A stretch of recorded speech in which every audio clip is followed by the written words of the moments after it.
Before we dive headfirst into the world of philosophy, it is important to get a handle on the basic first. Knowing the fundamentals won't just help you understand the terms and concepts you'll encounter later on. It will also boost your critical thinking skills, which you'll definitely need in this branch of humanities. That's why before we get into the deeper stuff, we're starting with some easier to digest insights based on philosophical analysis by Andresito Acuña from the UPDEPP Department of Philosophy. Many philosophers agree that a word is the simplest unit of communication. Words allow us to express our ideas, thoughts, and emotions. Every word we know, or are even just familiar with, plays a role in how we communicate. Without knowing words, or having the ability to speak or understand them, the knowledge we possess couldn't be shared with others. For instance, parents use words to teach us life lessons, just as teachers use them to explain concepts in the classroom. In both cases, words act as tool to transfer knowledge from one person to another. However, while communication relies on words, it's important to understand that words and concepts are not the same. Though both are elements of language, concepts depends on words to exist. A concept is an abstract idea, and without the words that represent them, concepts could not be formed or communicated. This relationship between words and concepts is crucial. Words give form to what we think and imagine, and they make abstract ideas understandable. The English philosopher John Locke explored this relationship by pointing out that not everything in the world has specific individual name, especially if it doesn't exist independently. For example, an act crawling toward a piece of candy may not have a name of its own, yet we recognize it as an ant. This is because we use general terms to classify objects based on shared characteristics. Since it's impractical to name every single object individually, we group similar things under one general name. This mental process is known as abstraction. Abstraction allows us to form a general idea from common traits. So when you see a small red insect crawling on a sweet surface, you recognize it as an ant because it fits the characteristics you've associated with a general term. In philosophy, when a word or even a group of words is used to name a concept, it is called a term, or more formally, terminology. There are two main types of terms, simple and complex. A simple term is usually a single word like rose or carnation. These words refer to specific objects or ideas in a straightforward way. On the other hand, complex terms consist of more than one word and tend to be more specific. For instance, the word president is a simple term, but it doesn't specify which president. If you say President of the Republic of South Korea, that becomes a complex term, providing more precise meaning and removing ambiguity. In conclusion, concepts are the building blocks of knowledge. They are formed through our ability to imagine and assign meaning to words. Without concepts, the knowledge we acquire would have no structure.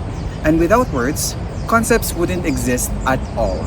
Understanding this connection is essential in philosophy, as it helps us analyze ideas more critically and express them even more clear.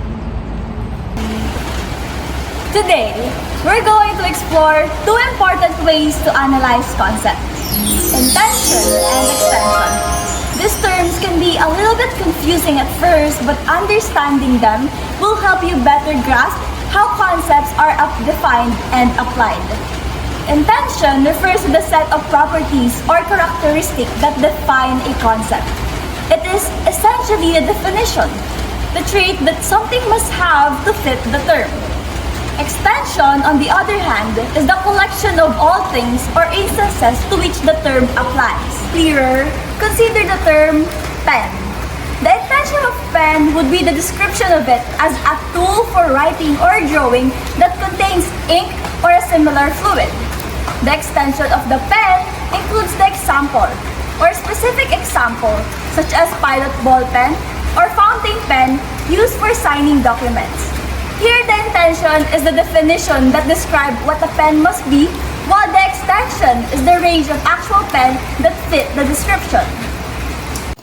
Sometimes, within the intention, there are essential properties. Characteristics that are absolutely necessary for something to be considered part of the concept.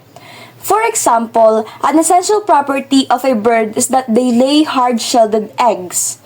This means any creature classified as a bird must lay eggs. It is a must-have trait for the definition of bird.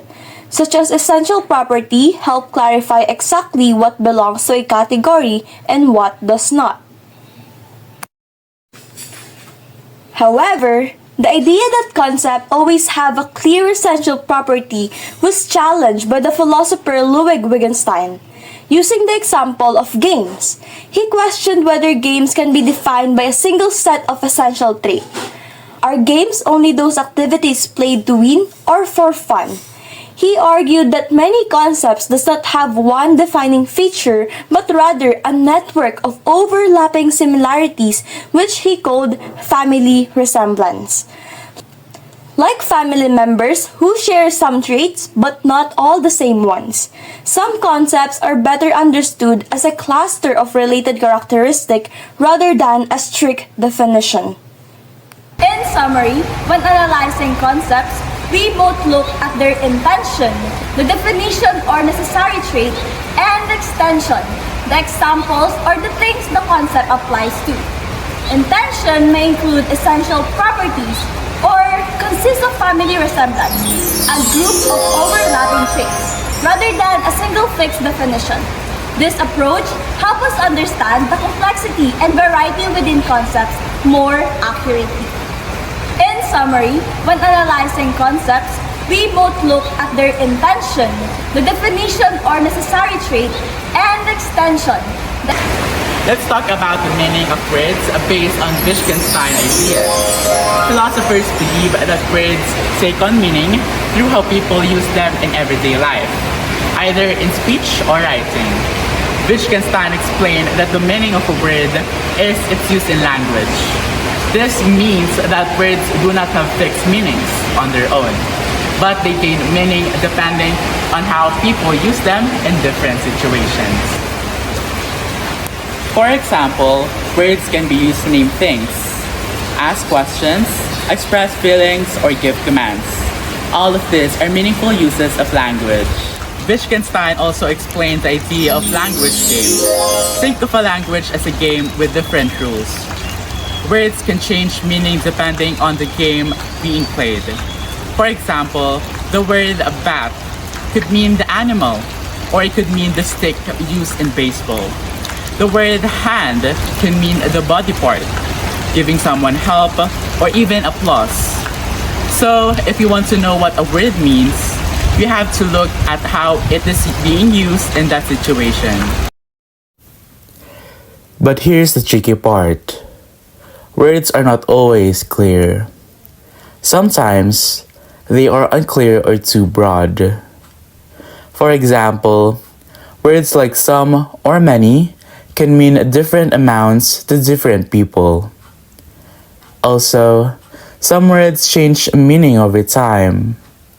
Because of this, people may argue when they are actually just using the same word in different ways. Take the word slay, for example. It used to mean killing someone violently, but now it's often used as a compliment or a form of high praise. Wittgenstein says these are not real disagreements, but simply verbal disputes. In other words, the fight is not about reality, it's about the word itself. Finally, there is a very important rule to remember, or also known as simply cardinal rule. Never join a discussion or debate unless you are sure that both of you are using the same word in the same way. A good way to check is to ask, "What do you mean by that?" Or, "In what sense are you using the word?" This helps avoid confusion and keeps discussion meaningful. If we practice this habit, we will not only avoid useless arguments, but also become better thinkers who truly understand how words shape meaning. To sum up, words gather meaning from how they are used, which is why the same word can have different meanings in different situations. Many arguments happen not because people truly disagree, but because they use the same word in different ways. To avoid confusion, it's important to ask what someone means so that both sides understand each other clearly. So, if you want to know what a word means, you have to look at how it is being used in that situation.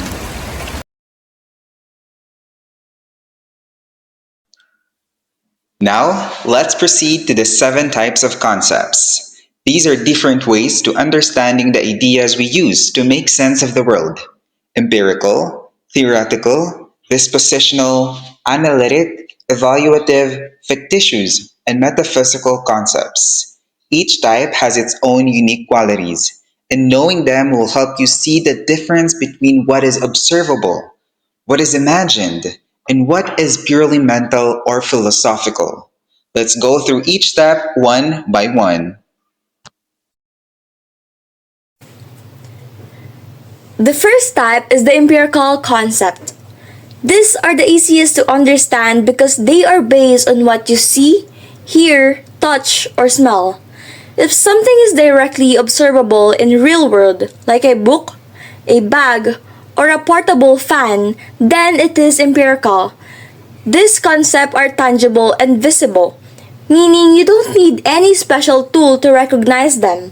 In short, empirical concepts are grounded in everyday experience. Next, we have theoretical concept.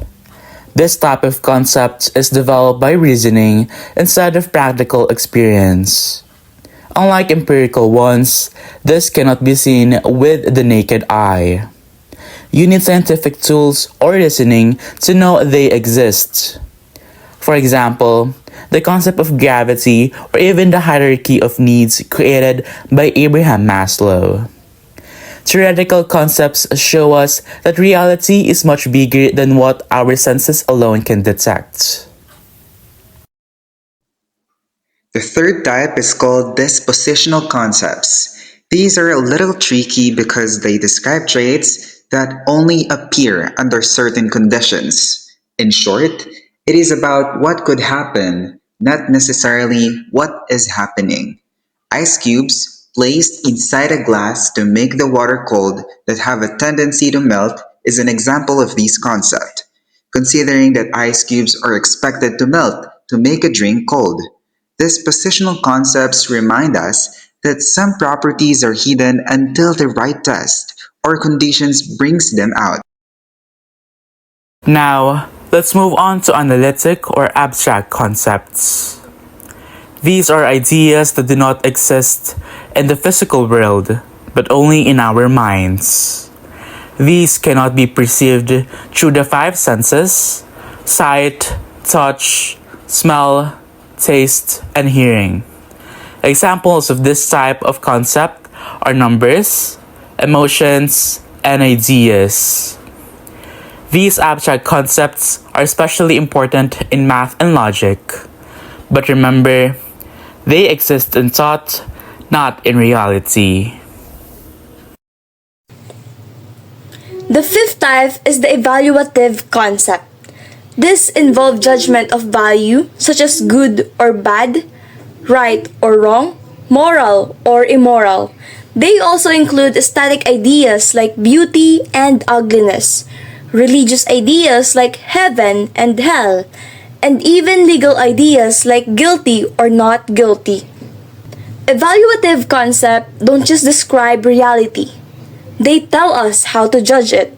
They guide the way we assign worth or meaning to people, action, event, and places. Then, we have fictitious concepts.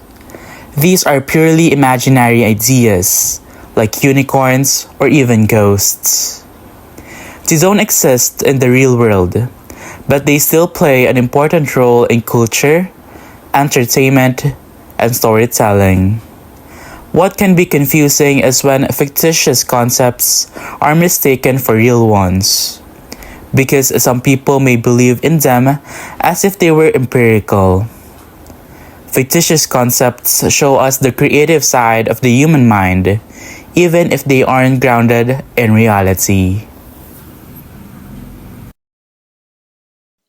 Finally, we have metaphysical concepts. These go beyond the physical world and deal with ultimate or fundamental ideas such as God, mind, or matter. For example, the mind is said to be immaterial, without mass or location, yet it is believed to exist and interact with the body. These concepts are often described as eternal, indivisible, and universal. They are important in philosophy and religion because they help us think about the deepest questions of existence and reality itself. In summary, concepts can be understood in 7 main ways. Empirical concepts are things we can directly observe with our senses, like trees or tables. Theoretical concepts are things we cannot see without science, such as atoms or galaxies. Dispositional concepts describe traits that only appear under certain conditions, like magnetism or elasticity. Analytic or abstract concepts exist only in the mind, such as numbers or perfect circles. Evaluative concepts are about judgments of value, like good and bad, or right and wrong.